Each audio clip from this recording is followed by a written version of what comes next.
year is 1989, and it's Build It and He Will Come, not They Will Come. Yes, I know a lot of people come, but it's really about just watch the movie.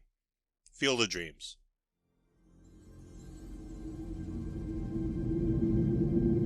If you build it, he will come. Daddy, there's a man out there on your lawn. Are you a ghost? What do you think? You look real to me.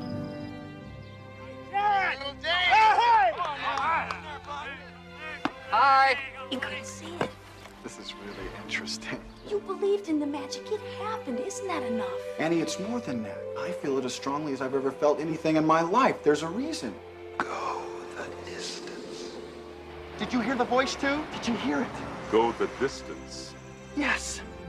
Our Grave is dead. He died in 1972. Are you Moonlight Graham? No one's called me Moonlight Graham in 50 years. Unbelievable. It's more than that. It's perfect. You build a baseball field in the middle of nowhere, and you sit here and you stare at nothing. This field, this game, it's a part of our past, Ray. It reminds us of all that once was good. Hey, is this heaven? No. It's Iowa.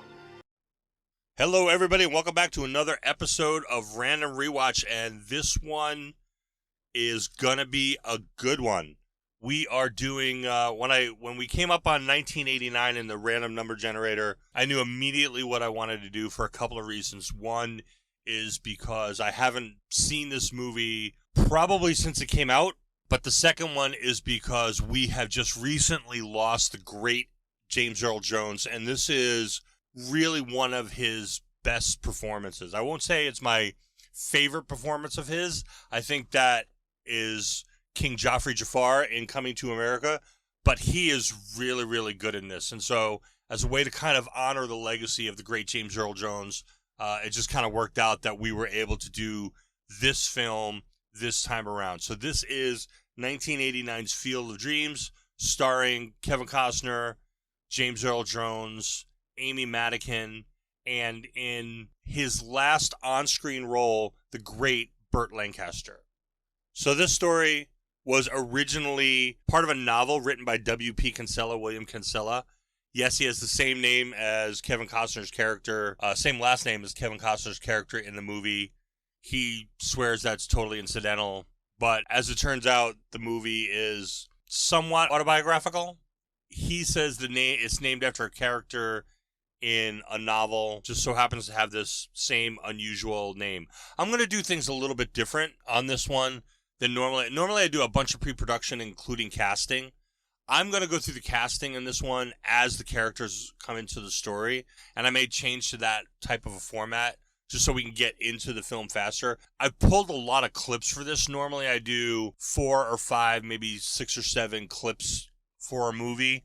I've pulled a lot more clips for this, mainly because this is such a good movie, and almost every line of dialogue in this movie, between the way that it's written and its delivery in the film, is worthy of examination. Now, obviously, I'm not going to do the entire film, but there's a lot happening in this film, and I think it's really worth taking a look at it, especially if you haven't seen the film in a while. It's really worth kind of taking a good deep dive into this film, which is what I'm going to do here. So the film's based on a novel by W.P. Kinsella, William Kinsella, who happens to have, yes, the same last name as the character in the film.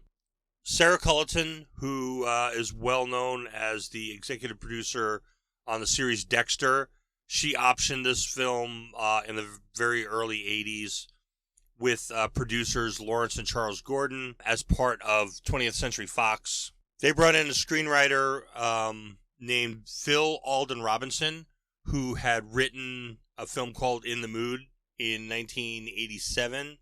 He had not done any direction as of this point, but right now he's just brought in to do the screenplay for this film.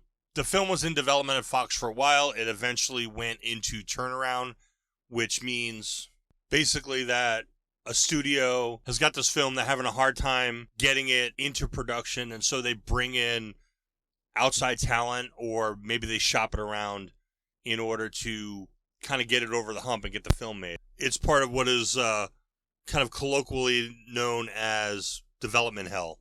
Anyway, so Robinson keeps working on his script. The film eventually winds up getting shopped over to Universal. It's under the title Shoeless Joe.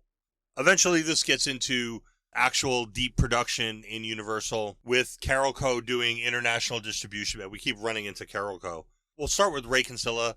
They offered the role to, because it's part of the development, they offered the role to Tom Hanks, who read the script and didn't want to do it, but knew that the film was going to be a good film.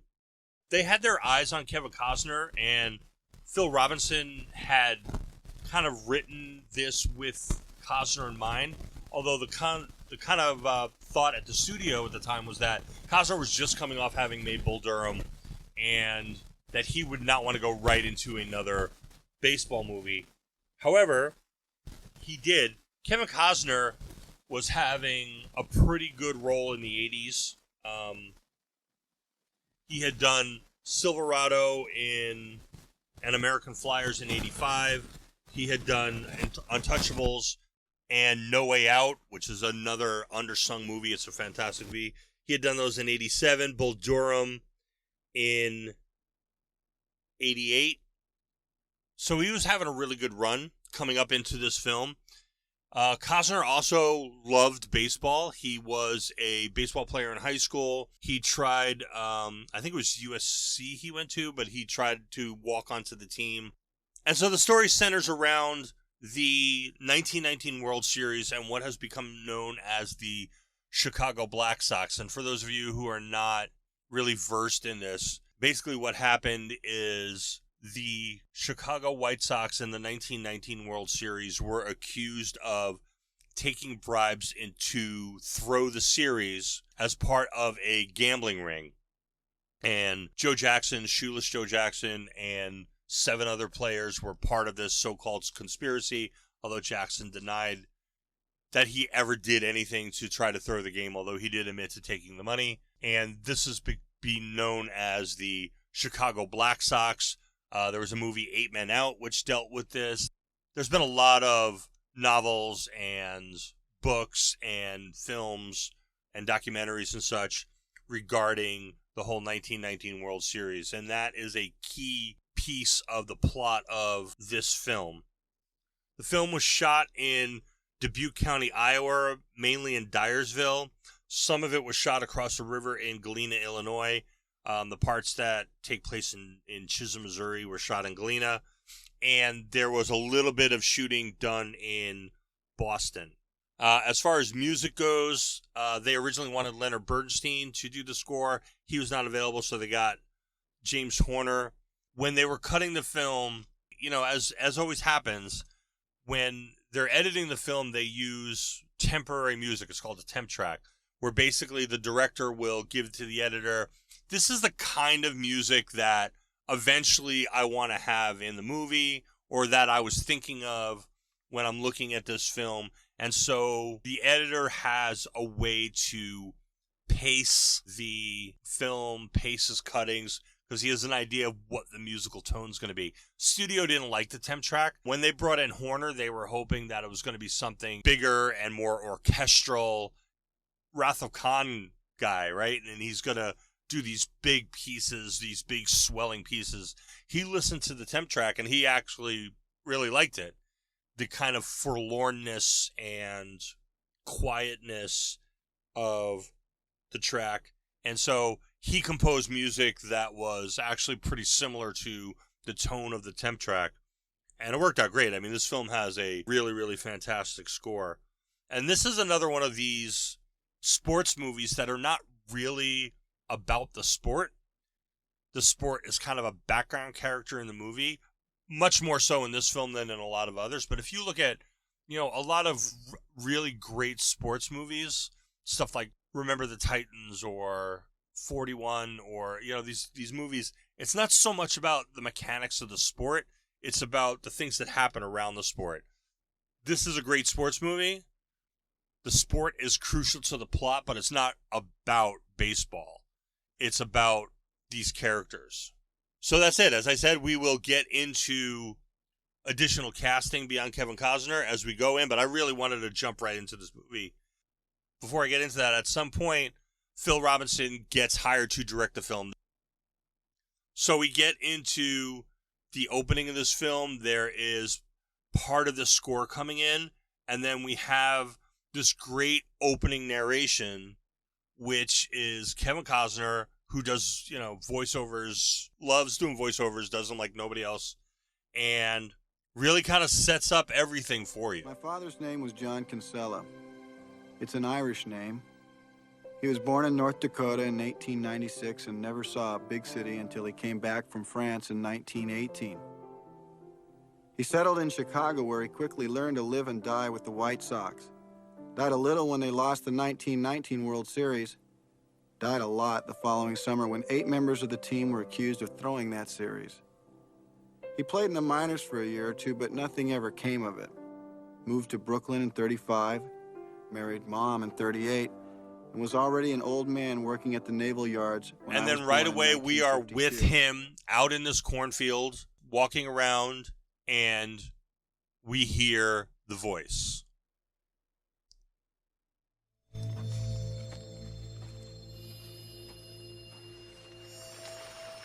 If you build it, he will come.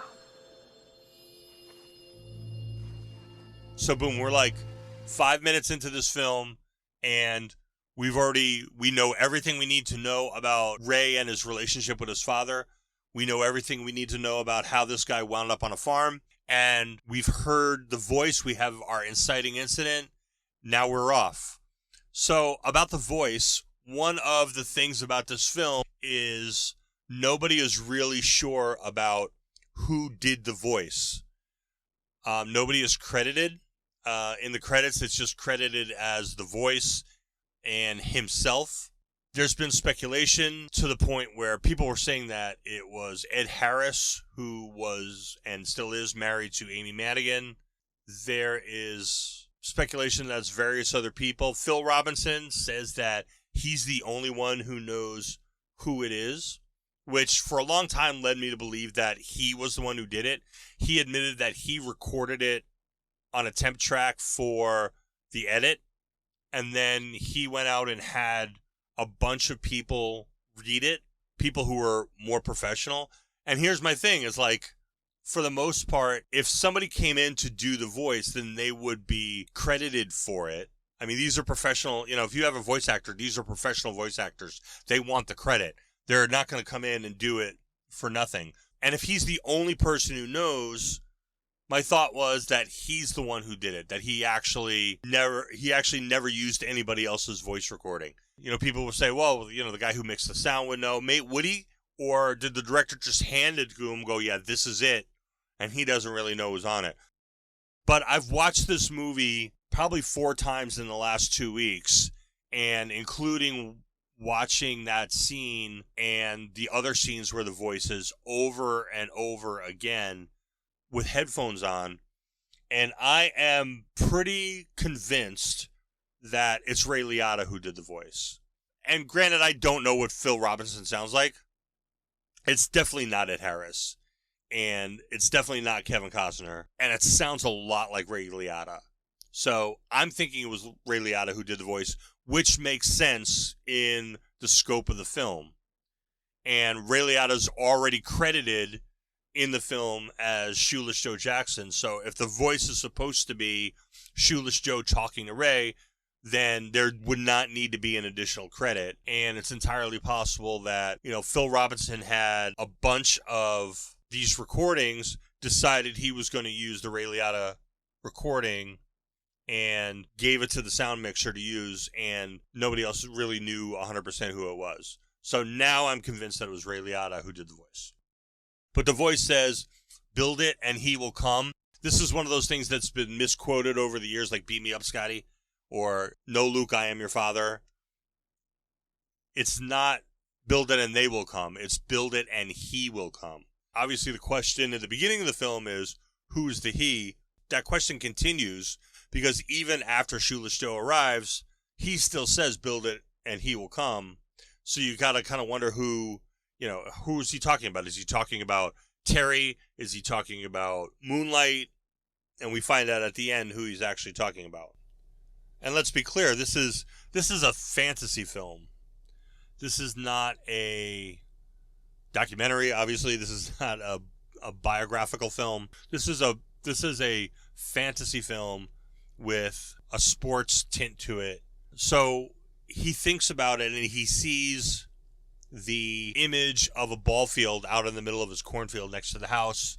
So he goes into his wife and he's like, is the radio on? Is the TV on? I heard this voice, and I really like her reaction. Hey, are you really hearing voices? Just one. What did it say? If you build it, he will come. If you build what, who will come? He didn't say. Ooh, I hate it when that happens. Me too. Amy is just so matter of fact, and she's just so... They make a big thing about them being in college in the 60s and being in California and being kind of hippies and getting back to the land. And so her kind of nonchalant reaction of like, oh man, I hate when they do that. Non-specific ghosts, and just kind of, I think at times she goes along with things a little bit too easy, but I really love her character and the way she supports Ray, but also the way like nothing really seems to faze her in terms of all of this stuff. So eventually he sees the image of the ball field out in the middle of the cornfield next to the house, and he tells her, I think I'm supposed to build this ball field out in the field, plow under some of the corn, and build a baseball field. And as we said, surprisingly, she kind of agrees to it pretty quickly. And so they build this ball field. They plow under some of their field. They build this ball field. They go, as we find out later, they kind of exhaust their savings to build this field complete with lights and the whole bit. And it sits there.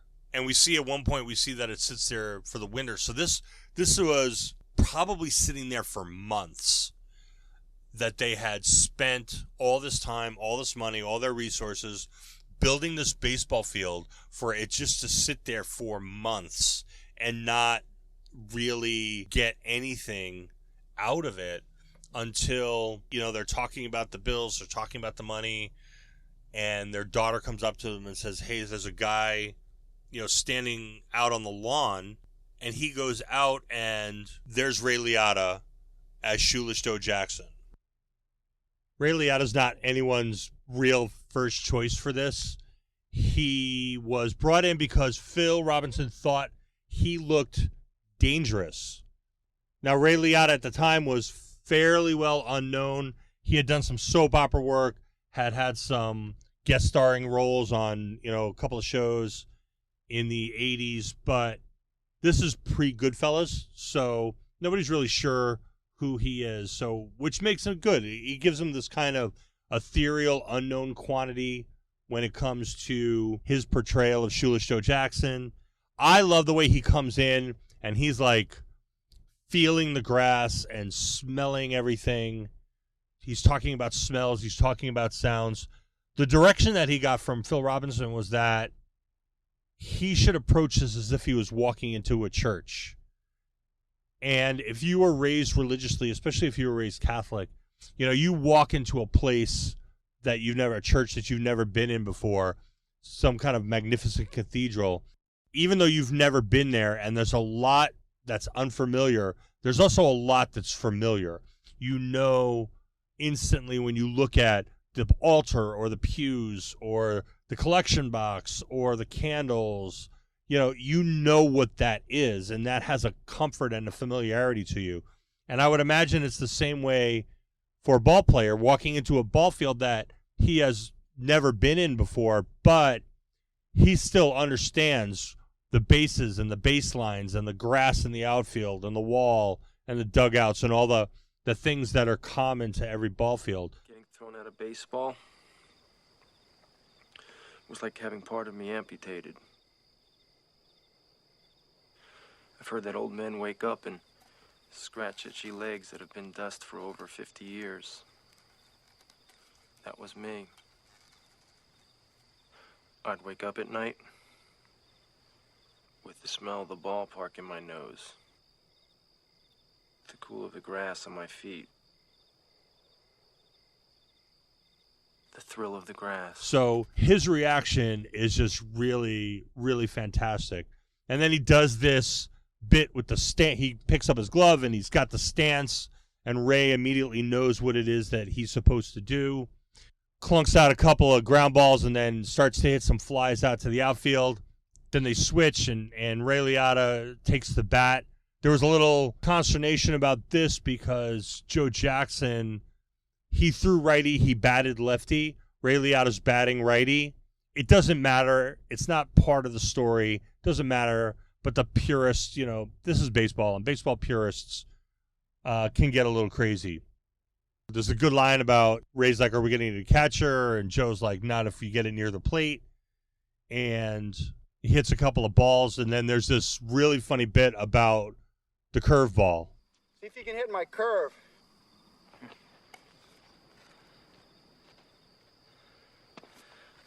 Oh.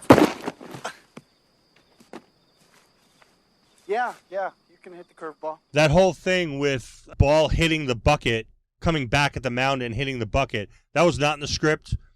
That was a complete fluke that happened on the set. Kevin Costner reacts in character as Ray Kinsella, which is fantastic and just shows you what a great actor he is. That something like that can happen, and he stays in character and goes with the scene. And that is obviously the scene that's in the and then Ray gives this really cool dialogue, or this really cool speech about what baseball means to him and what being a baseball player means to him. I played for food money. It was a game. The sounds, the smells. Did you ever hold a ball or a glove to your face? Yeah. I used to love traveling on the trains from town to town. The hotels. Brass spittoons in the lobbies, brass beds in the rooms.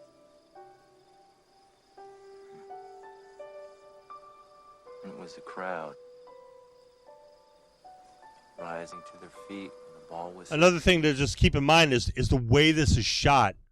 This is really, really brilliantly shot.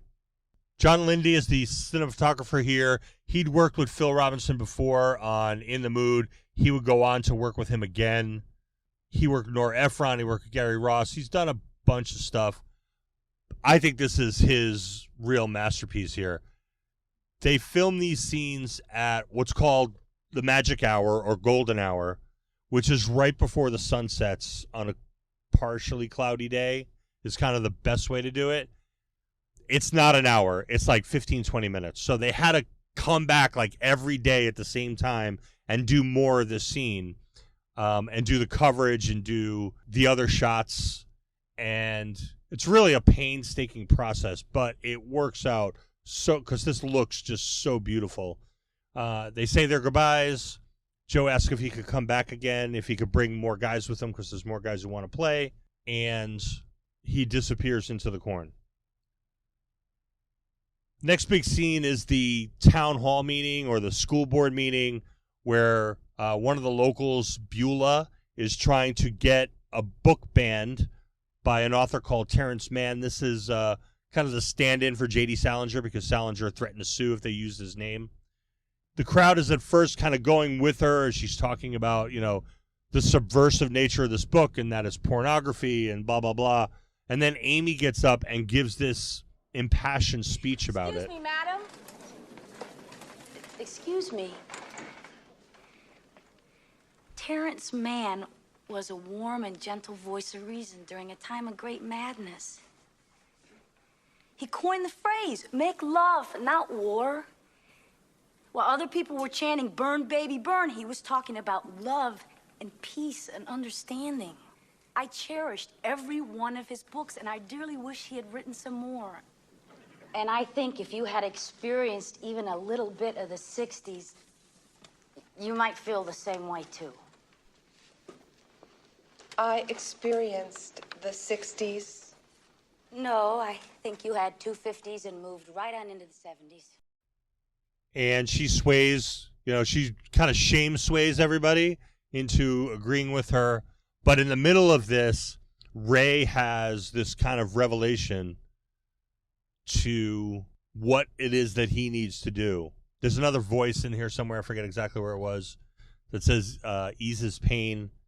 But then Ray takes her out of the meeting. He's like, we got to go. And he's like, I need to go to Boston and talk to Terrence Mann. And she's like, all right, this has gone far enough. We plowed under some of our fields. We built this stupid ballpark. We got through all of our savings, and that should be enough. Ray is like, no, I have to go to Terrence Mann. I have to take him to Fenway Park. And she says, is Fenway the one with the big green wall? And then she reveals that she had the same dream as he did about going to Fenway Park. There's another reason I'm supposed to do it. I feel it as strongly as I've ever felt anything in my life. There's a reason. What? Just tell me what it is. I think something's going to happen to the game. I don't know what, but there's something at Fenway Park, and I got to be there with Terrence Mann to find it out. Is Fenway the one with the big green wall in left field? Yeah. I dreamt last night you were at Fenway with Terrence Mann. Was I sitting on the first base side? Yes? About halfway up on the aisle? Yeah, you were keeping score and I was eating a hot dog. I had the same dream. I'll help you pack.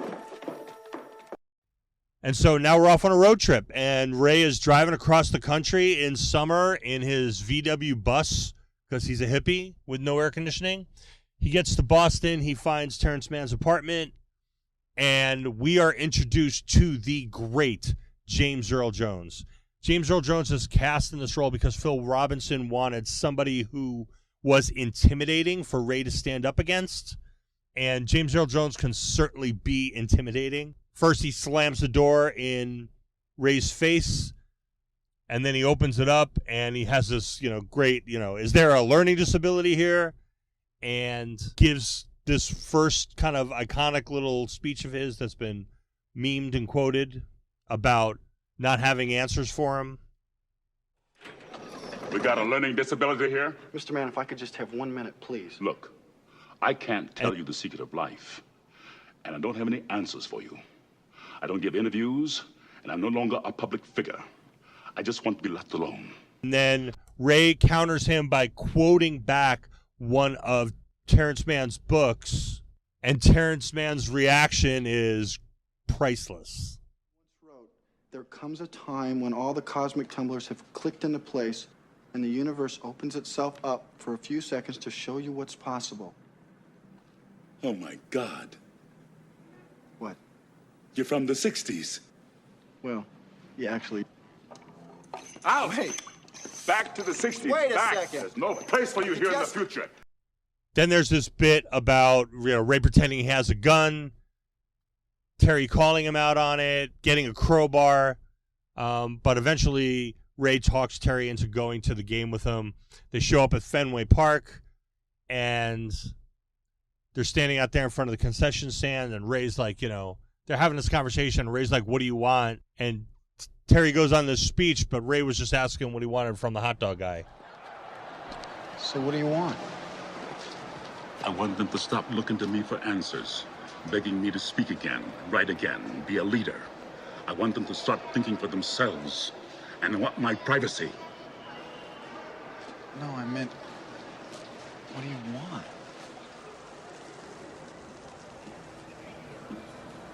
Oh. Dog and a beer. So now they're in the game. Ray sees something up on the scoreboard about Moonlight Graham. He hears another voice go the distance. He realizes Terry, or he thinks that Terry didn't see it. So he's like, all right, we can leave. We're done. He's thinking he was wrong. They leave. And he drops Terrence off, makes a U-turn, and Terry's standing there in the street. And he realizes that Terry did see it. He's not giving it up right away, but eventually he gets to that point. Moonlight Graham. You saw it. So what? You saw it. New York Giants, 1922. He played one game. He never got to bat. You saw it. What did I see, Ray? Chisholm, Minnesota. God damn it, man, we were the only ones who saw it. Did you hear the voice, too? It's all right to admit it. It's what told me to find you. Did you hear it? Go the distance. Yes. Do you know what it means? Yes. What? It means we're going to Minnesota to find Moonlight Graham. So now they're off, and they're going to go find Moonlight Graham.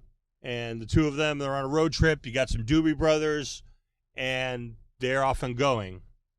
They find out that Moonlight Graham is known in that town, Chisholm, as Doc Graham, because he quit baseball and became a medical doctor, like the good kind of doctor who, made sure he always took care of his patients, would pay out of his own pocket if they needed something, and that he had died in 1972. So interestingly, the woman at the newspaper, her name is Ann Seymour, the actress. James Earl Jones was in his first real professional role was in a play called Sunrise at Capobello in the late 50s. He had a minor part. I think he had one line. That line was delivered to Ann Seymour, who was starring in the play. So that's pretty interesting that all this time later, 40 years later, he's in a movie with her. And this is her last performance, certainly one of her last performances. They go around town. They're talking to different people about Moonlight Graham. And then this weird fantasy sequence kind of where Ray's walking downtown and he notices that the cars are all older cars. He sees the theater marquee, which says, movie of the year, The Godfather. And he realizes that he's in 1972. He sees a man walking down the street with an umbrella who he knows is Moonlight Graham. And he goes and he talks to him and approaches him. So this, of course, is the great Burt Lancaster, an absolute Hollywood legend. Rumor has it that while he was on the set in Iowa, that he thought Timothy Busfield was a production assistant and be like, hey, kid, get me a chair or get me some water. And Timothy Busfield, who's not going to say no to Burt Lancaster, would just do it. But then they had a scene together, and Lancaster's like, what are you doing? And he's like, well, actually, Mr. Lancaster, I'm not a PA. I'm one of the actors in the movie. And supposedly Lancaster's response was, oh, good for you, kid. Give me some water. They have this interesting conversation, and he asks Moonlight, if you had a dream and I could grant it, what would it be? And he talks about his thoughts on baseball. What happened that inning? It was the last day of the season. Bottom of the 8th inning, we were way ahead. I'd been up with the club about 3 weeks, but I hadn't seen any action. Suddenly, old John McGraw points a bony finger in my direction, and he says, right field. Yes, sir. I jumped up like I was sitting on a spring, grabbed my glove, and ran out on the field. Did you get to make a play? I never hit the ball out of the infield. But then he's also like, no, I can't go with you. My life is here. I can't leave. And probably mainly because he's been dead for 17 years. But, he decides he's going to stay. And Ray and Terry leave. But they decide that they're going to Iowa because Terry wants to see this field. So he's on the phone with Annie, and he's like, we're coming home.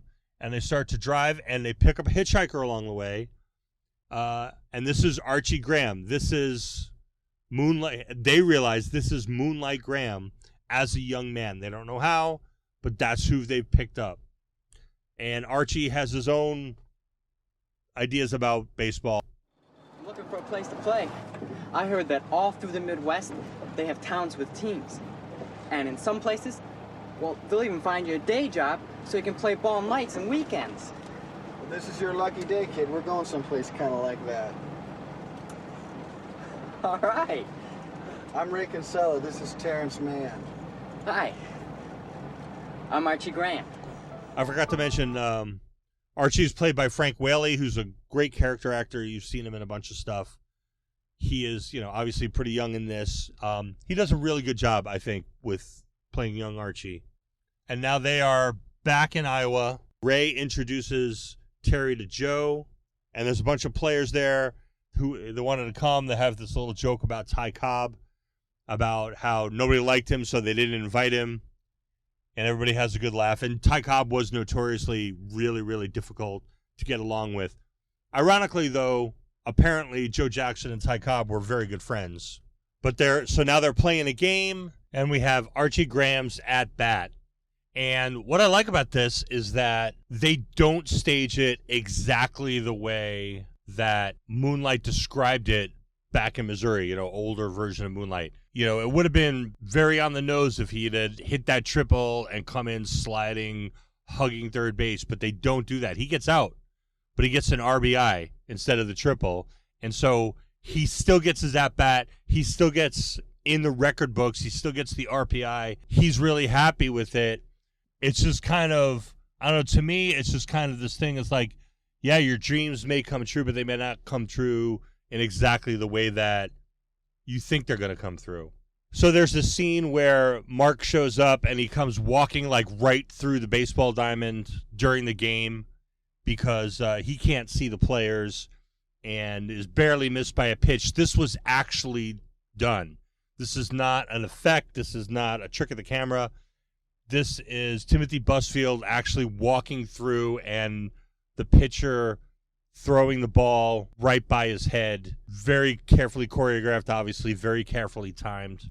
It took them 4 days to shoot that one sequence, which is like, 5-6 seconds in the movie? That's the kind of care that they put into this. And then you have like these dueling speeches back and forth with Terry and Mark, where Mark is trying to convince Ray and Ann to sell the farm, and he's bought into this whole thing hook, line, and sinker now. So this speech, this monologue that James Earl Jones gives, this is why he's in the movie. He was sent the script. He didn't read it. His wife read it. She read this piece and told him, you have to do this movie. There is this incredible speech in the movie that you have to do. And so they did it, and they shot it. Both Phil Robinson and James Earl Jones were pretty well convinced that this was not going to make it into the final movie. Phil Robinson, this is, his second feature. He doesn't have a lot of power. He does not have Final Cut. So they are assuming that at some point the studio would see this and they would cut it out or trim it down or edit it in some way. And so they shot this basically with no coverage. The shots you see are basically the first take. I think they only did a take or two of it. So they really limited the way that the editors had to get out of it. It wound up being, the entire thing wound up being in the film. And it's really, really kind of fantastic. My favorite part of this, there's this really haunting line in there when he's talking about how people are going to come and they're going to want to see this, and you're going to charge them $20 a head, and they'll pay because it's money they have and peace they lack. I mean, that is just such an incredible thought about what money can buy and what's really important. Ray, people will come, Ray. They'll come to Iowa for reasons they can't even fathom. They'll turn up your driveway, not knowing for sure why they're doing it.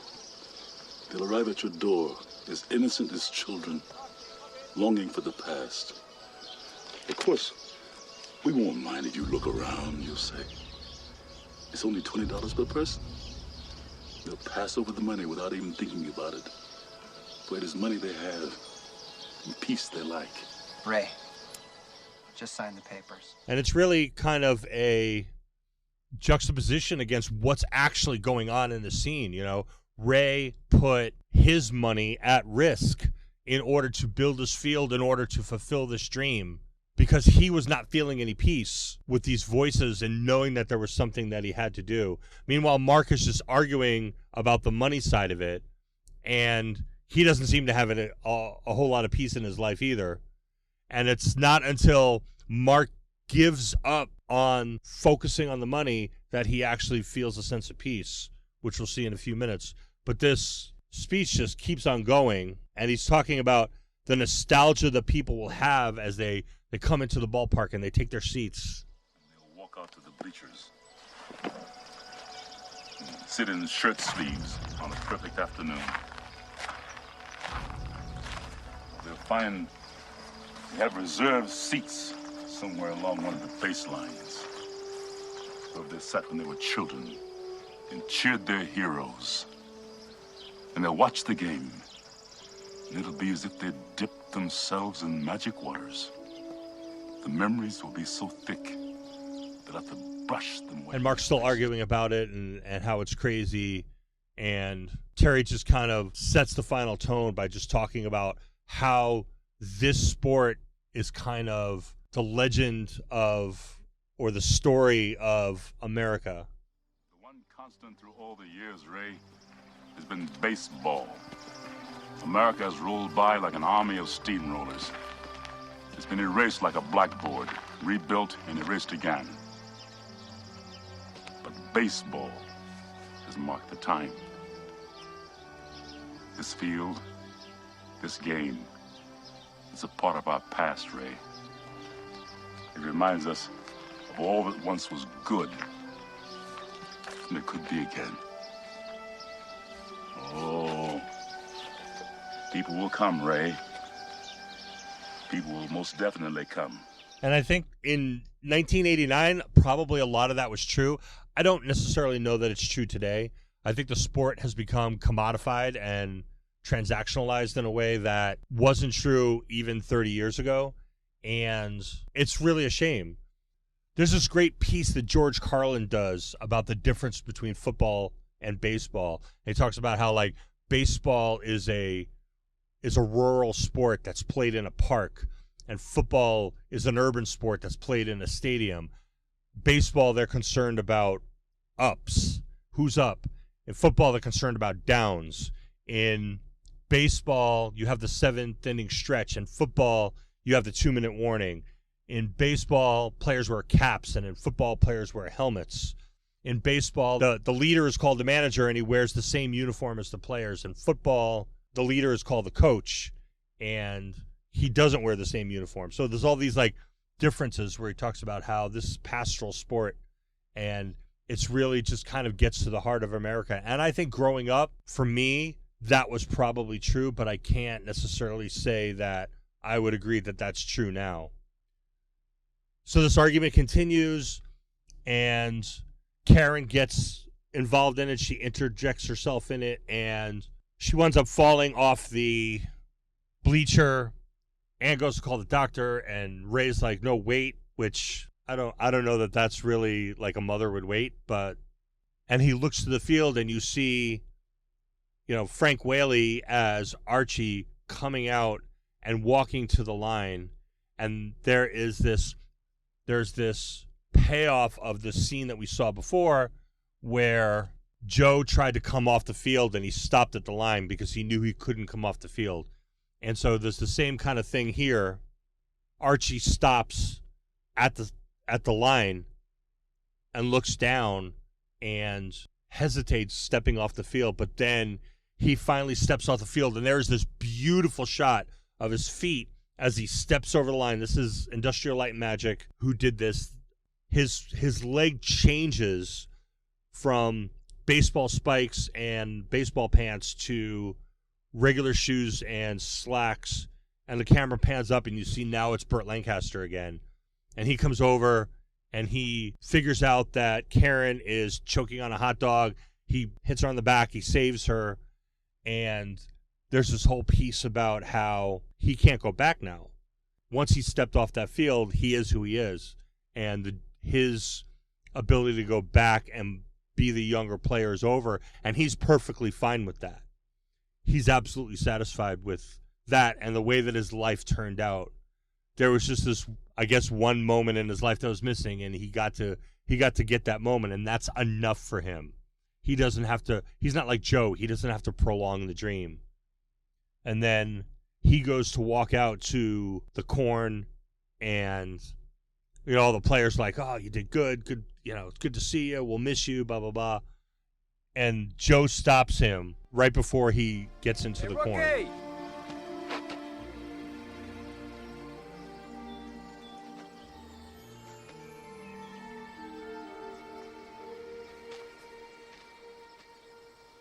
You were good.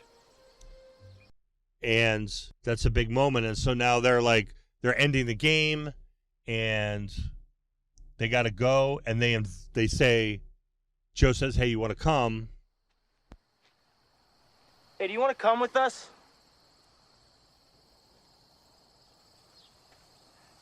You mean it? No, not you. Him. And at first, Ray kind of naturally thinks that it's him he's talking to, but they're not talking to him. They're talking about Terry. And Ray has a little bit of a problem with this, and he asks why he can't come, and Joe tells him, well, you weren't invited. Wait a second, why him? I built this field. You wouldn't be here if it weren't for me. That's Well, it. you wouldn't be here I'm if it weren't... unattached. You have a family. I know, but I want to know what's out there. I want to see it. But you're not invited. Not invited? What do you mean I'm not invited? And so Ray's got a larger problem with this, and he's like, look, I'm the one who did everything. I'm the one who risked everything. I'm the one who took all the chances. I built the field. I followed all the instructions. Why is it not me? And Joe wants to know if that's the reason that he did it. I've done everything I've been asked to do. I didn't understand it, but I've done it. And I haven't once asked what's in it for me. What are you saying, Ray? I'm saying, what's in it for me? Is that why you did this? For you? And so Ray comes to realize that it was never about him. And as the players walk off into the corn, Joe points out one remaining player who's a catcher, who we see is actually a younger version of Ray's father from the beginning. And this is what it's all been about. If you build it, he will come was not about Joe. It was not about Terry. It was not about Moonlight. It was about John. It was about Ray's father. And the fact that Ray had all these unresolved situations going on with his father. And, earlier in the film, he had gotten into a conversation with Terry about it, and Terry was like, it's not my fault that you're on the outs with your father. Time I was 10 playing baseball, I got to be like eating vegetables or taking out the garbage. So when I was 14, I started to refuse. You believe that? American boy refusing to have a catch with his father? Why 14? That's when I read The Boat Rocker by Terrence Mann. Oh, God. Never played catch with him again. You see, that's the kind of crap people always try to lay on me. It's not my fault you wouldn't play catch with your father. I know.